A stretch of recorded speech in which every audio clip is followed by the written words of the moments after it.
मीनाक्षी जी, जहां तक सर्वेज की बात है तो इसमें बहुत केयरफुल रहना। इसमें अभी एक बात मैं आपको बताता हूँ बड़ी मजेदार, हम्म। कि यही चाणक्य जैसी एजेंसी जब 400 पार की बात चल रही थी, 425 पे पहुंचा दिया था। हम्म। 240 पे आके अटक गए पिछली बार। इसी पश्चिम बंगाल के चुनाव में सर्वे क्या बता रहे थे, रिजल्ट क्या है। लेकिन उससे भी बड़ी बात क्या है, आज रात जो भी दर्शक इस डिबेट को देख रहे हो, पिछली बार इन्हीं सर्वेस के चक्कर में भाजपा के नेताओं ने, भाजपा के कार्यकर्ताओं ने जश्न मनाना शुरू कर दिया और ऐसे ऐसे बयान देने शुरू कर दिए टीएमसी के नेताओं के खिलाफ। और जब अगले दिन परिणाम आया और उन बयानों की वजह से उनको जो भुगतना पड़ा, वो भी पूरे देश ने देखा। अब इस बार आपको पता है, केंद्रीय बल जो है, ये सीएपीएफ वहां पे अगले 2 महीनों तक है, इररिस्पेक्टिव ऑफ द रिजल्ट। केंद्र सरकार क्यों वो प्रिकॉशन लेके चल रही है, क्योंकि वो पिछले बार की पुनरावृत्ति नहीं होने देना चाहते। और उनको पता है कि रिजल्ट क्या आना है। तो इसमें देखिए, जो राइटिंग ऑन द वॉल है वो बहुत क्लियर है। ये टीएमसी वर्सेस मशीनरी का चुनाव था, बीजेपी इसमें कहीं नहीं। बीजेपी इसमें थी नहीं, बीजेपी सिर्फ मशीनरी के सहारे चुनाव लड़ रही थी। ये जब जय श्री राम करते थे तो उधर से जय बांग्ला, बांग्ला अस्मिता की बात होती थी। और अभी जो बात सवाल चल रहा था, हुलियारकर जी बड़े प्यार से टाल गए कि टीएमसी और कांग्रेस में कोई गठबंधन है या नहीं। अरे, बड़ी समझी सी बात है कि भाजपा का गठबंधन जो छुपा हुआ हुमायूं कबीर के स्टिंग ऑपरेशन से आ गया, कि बाबरी मस्जिद बनवाने के लिए भाजपा कैसे फंडिंग कर रही थी, कैसे हुमायूं कबीर को वो प्रमोट कर रहे थे। तो क्या कांग्रेस और टीएमसी आपस में नहीं कर सकते इस चुनाव को? तो देखिए, writing on the ball clear है। कल मशीनरी को हराकर बहुत मजबूती से ममता दीदी आ रही हैं, कोई इनको रोक नहीं सकता। और ये सेंट्रल गवर्नमेंट को ये बात पता है, और इसी के लिए सीएपीएफ को वहां पे अगले 2 महीनों तक के लिए रखा गया। और देखिए, ये इस चुनाव में आईपैक आईपैक के डायरेक्टर को कैसे इन्होंने गिरफ्तार किया बीच चुनाव में। उसने टीएमसी का कैंपेन छोड़ दिया, जैसे वोटिंग खत्म होती है उसकी बेल हो जाती है। अब उसको ईडी अपोज नहीं करते। और आज उसी ईडी के डायरेक्ट, कल वो एप्लीकेशन लगी हुई है सुप्रीम कोर्ट में, जहां केंद्र सरकार उसी ईडी के डायरेक्टर को एक्सटेंशन की मांग कर रही है। जो ईडी जो है अपना केस वहां पे सबूत नहीं दे पाती, केजरीवाल को बेल मिल जाते, हेमंत सोरेन जो बरी हो जाते, और केजरीवाल का भी केस उन पर आरोप मुक्त हो जाते। उस ईडी डायरेक्टर की एक्सटेंशन क्यों मांग रही, क्या सुरखाब के पर लगे? क्योंकि भाजपा की राजनीति सिर्फ अब मशीनरी के दम पे रह गई है। ये कहीं से कहीं तक बंगालियों को समझ पाए। आज मांस मछली का कंपटीशन करना पड़ा, अनुराग ठाकुर को टीका लगाकर मंगलवार के दिन मांस खाना पड़ा। और मनोज तिवारी कहने लगे नहीं, वो मछली तो सात्विक थी, बिना लहसुन प्याज के बनी हुई थी। क्या बंगाली कैसे लक्ष्मी मछली खाते, क्या बंगालियों को पता नहीं है? क्या वो मनोज तिवारी को मानेंगे कि वो हमारे? तो बंगाल से ये लोग बहुत ज्यादा ज्यादा दूर है। ये नेताजी सुभाष चंद्र बोस को उनके नेता नेताजी सुभाष अच्छा, पहले ये तो बताते मुझे हैं, लगता है कि एक तो ऐसा मुझे मुद्दा खून है दो। जहां सबको कहीं ना कहीं झुकना पड़ा है अपनी चुनावी रणनीति के लिए। अब देखिए, दीदी जगन्नाथ स्वामी का मंदिर बनाना चाहती हैं, वहां पर सिलीगुड़ी में वो शंकर जी का मंदिर बनाना चाहती हैं। तो सब अपनी अपनी विचारधारा से थोड़ा तो उलट पुलट हुए हैं। अब ममता दीदी कल तक कोई जय श्री राम कहता था तो उसको वापस बुला लेती थी कि तुम कैसे कह के चले गए। आज वो खुद ही जय श्री राम कहते हुए नजर आती हैं। तो ये तो चुनावी शोर बहुत होता है आलोक पांडे जी। देखिए। यहाँ नेताओं को थोड़ी सी बयानबाजी में वहां की जनता को भुगतना पड़ता है। अभी राजनीतिक विश्लेषक ने एक बात कही, तो पिछले चुनाव में बीजेपी ने कुछ ज्यादा बयानबाजी कर दी थी, इसलिए बंगाल में हिंसा हो गई, इतने लोगों को कत्लेआम कर दिया गया, मार दिया गया चुनावी हिंसा के बाद। क्या बंगाल को क्या बना रखा है टीएमसी ने? मेरी तो समझ में नहीं आता कि बंगाल को इतनी राजनीतिक हिंसा में नाक तक डुबोने की क्या जरूरत है, इतनी दुश्मनी। अगर बीजेपी थोड़ा सा ज्यादा बोल जाए तो उनके कार्यकर्ताओं की हत्या कर देंगे टीएमसी के गुंडे। अब इस हद तक, इसीलिए मुझे ऐसा लगता है कि जो 93% की वोटिंग है, कल टीएमसी के गुंडों का जो मतलब इसके आगे गुंडाएं ना कर पाए, तो मुझे लगता है कल शायद अंतिम दिन होगा। इसके बाद उन्हें देखना पड़ेगा कि वो गुंडाएं छोड़ेंगे या बंगाल छोड़ेंगे। दो में एक तो करना पड़ेगा, गुंडाएं छोड़नी पड़ेगी कल के बाद। मुझे ऐसा लगता है कल जो परिणाम बंगाल से आएगा, देखिए अगर गौर से आप देखें भारतीय जनता पार्टी का वेस्ट बंगाल में उत्थान, 2011 में 4.14% मत, 2014 में 17% मत, फिर उसका डाउनफॉल हुआ 2016 में 10.2% मत, 2019 में 40.6% मत, 2021 में 38.1% मत, 2024 में 39.04। इन्हीं 2019 से लेके 2026 तक वो 38 से 41% के आसपास के बीच में भारतीय जनता पार्टी बंगाल में मत पाती है। तो 40-41% मत पाने वाली एक पार्टी वो सत्तारूढ़ नहीं हो सकती, उसे बंगाली समर्थन नहीं दे। ये 40% बंगाली कौन है? ये कौन समर्थन दे रहा है भारतीय जनता पार्टी को?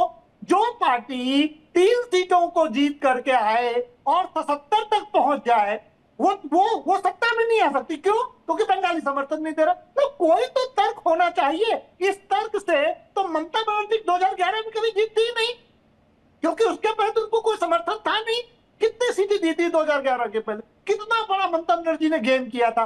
2011 में फ्री एंड फेयर इलेक्शन हुए, ममता बनर्जी सत्ता में आई, कम्युनिस्टों की सरकार गई। 2026 में अच्छा, इस बार की अगर बात करें आलोक जी, इस बार की अगर बात करें तो ये बहुत ज्यादा अंतर नहीं है, तो क्या ये 2 से 3% का स्विंग ही वहां पर सरकार बदलने वाला है?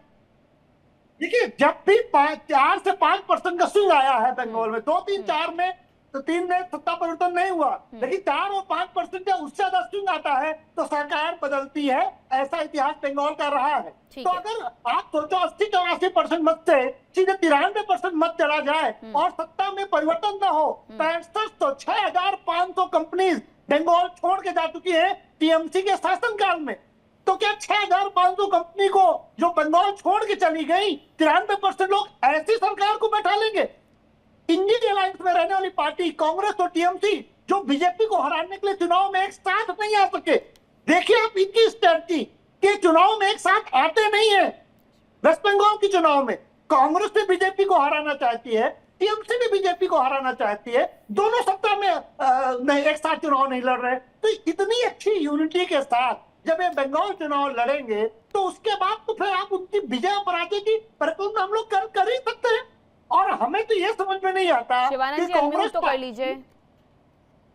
पार्टी जो खुद सत्ता में नहीं है, पिछली बार शायद 0-1 थे, वो पार्टी टीएमसी की तरफदारी करते मिल रही है, कह रहे हम इंडिया अलायंस में हैं।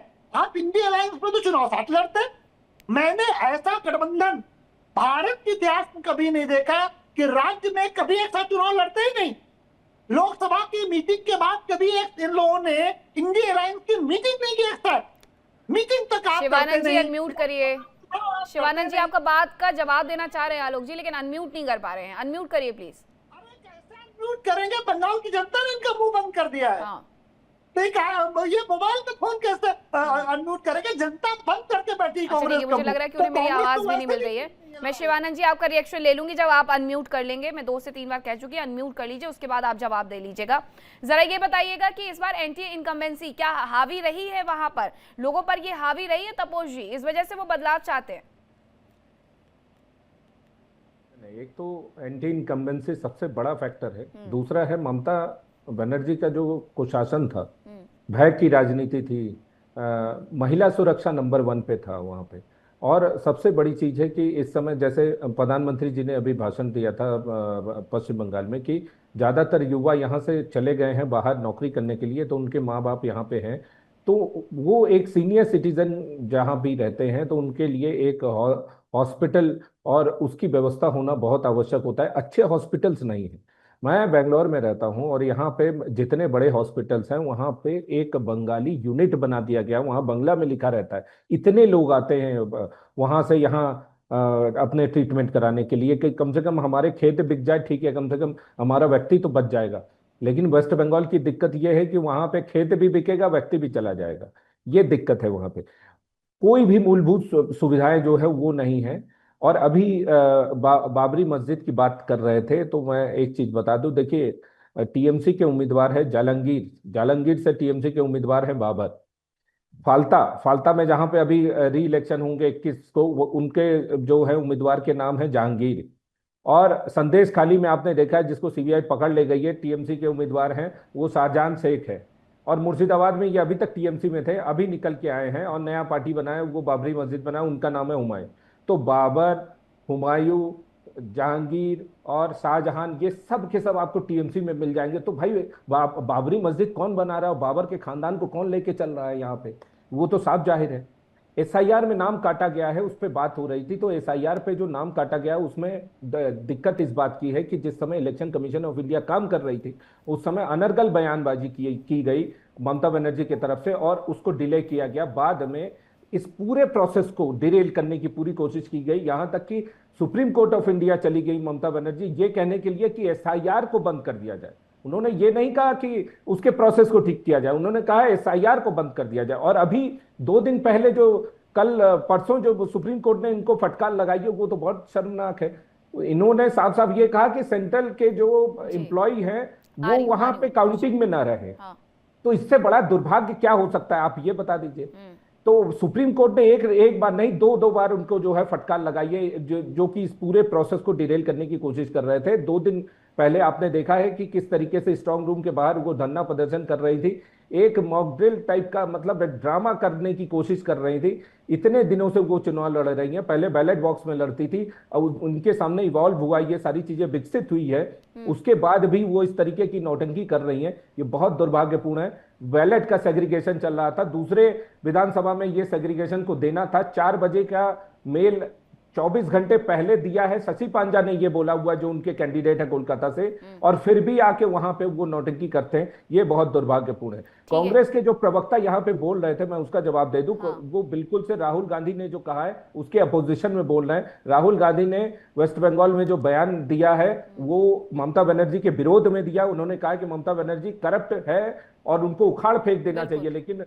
लेकिन आज जो कांग्रेस के प्रवक्ता यहाँ बैठे, मेरे ख्याल से उनको जानकारी नहीं है कि कांग्रेस का क्या स्टैंड है वेस्ट बंगाल में। आप थोड़ी सी इसकी जानकारी ले लीजिए। 2021 में हमने कोई गलत बयानबाजी नहीं की, हमने सौहार्दपूर्ण वातावरण बना के रखे थे। मैं खुद 2021 में कैनिंग ईस्ट के दायित्व में था, पूरा चुनाव मैंने वहां पे लड़वाया और वहां पे जो वहां के वो थे प्रत्याशी थे टीएमसी के, वो शौकत मुल्ला हुआ करते थे। इस बार वो उनको भांगर दिया गया है। तो वो जो है हिस्ट्री शीटर्स में आते हैं और उनका रिकॉर्ड इतना गंदा है। वहां 70% मुस्लिम है और 30% हिंदू है, फिर भी एक पोलिंग में हमने जो है अपने एजेंट खड़ा कराए।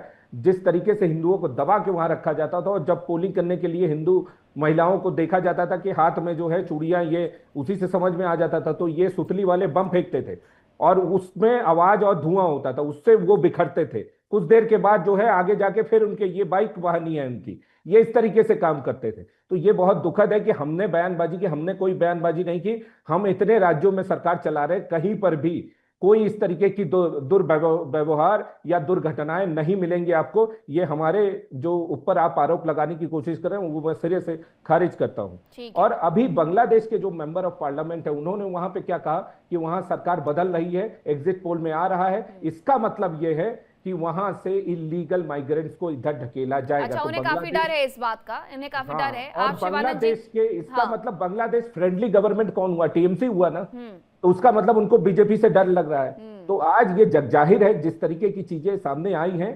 भाजपा के आने से बांग्लादेश तक डरा हुआ है। ठीक है, विश्वजीत जी आप काफी मुस्कुरा रहे थे, ये मुस्कुराहट कल तक कायम रहेगी?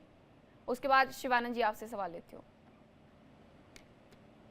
भारत देखेगा कल हम लोग मुस्कुराएंगे। देखिए तापस जी बहुत कुछ बोले, बांग्लादेश का बात बोले। देखिए 2014 में जब बीजेपी गवर्नमेंट आए थे तभी बांग्लादेश के सांसदों में बांग्लादेश से एमपी लोग ऐसी बात बोले थे। ये बाद में बीजेपी आ गए, हम लोग का क्या हुआ? अभी कल जो बांग्लादेश में जो एमपी बोला वो क्यों बोला, किसको कैंडिडेट बोला, वही बोल पाएगा। बंगाल में अगर घुसपैठिया रहता तो एसआईआर में उसका नाम क्यों डिस्क्लोज किया निर्वाचन कमीशन ने? नहीं क्या एक भी घुसपैठिया नहीं मिला, एक भी रहेगा नहीं मिला। बांग्लादेशी रहेगा तो आसाम में है, त्रिपुरा में है, वहां पर किसका राज है? बीजेपी का राज है। और बंगाल में बीजेपी ने निर्वाचन कमीशन को अंपायर बनाया वोट जीतने के लिए, लेकिन बंगाल का आम वोटर बीजेपी को और अंपायर को दोनों को टुकड़ा है। कल 200 पर सीट लेकर टीएमसी आएंगे। और बंगाल में महिलाएं सुरक्षित है। बीजेपी शासित राज्यों के से ज्यादा एनसीआरबी का रिपोर्ट बोल रहा है बंगाल में महिला सुरक्षित है। बंगाल में कर्मसंस्थान हुआ है पिछले 15 साल में 2 करोड़। ये नीति आयोग बोल रहा है, हम नहीं बोल रहे हैं। Centre for monitoring India economic उसका रिपोर्ट में सारा भारतवर्ष में पिछले 45 सालों में सबसे ज्यादा बेरोजगारी ये मोदी जी का अमल में। पिछले 70 साल में सबसे ज्यादा अर्थव्यवस्था खराब ये मोदी जी का अमल में। तापस जी ये सब आप नहीं बोलेंगे। पश्चिम बंगाल में हर तरह से काम डेवलपमेंट का ममता बनर्जी ने किया। रास्ता का काम किया, जल जीवन प्रकल्प का काम किया, आवास योजना का काम किया, 103 का काम किया, आदिवासियों से लेकर सबने काम किया है।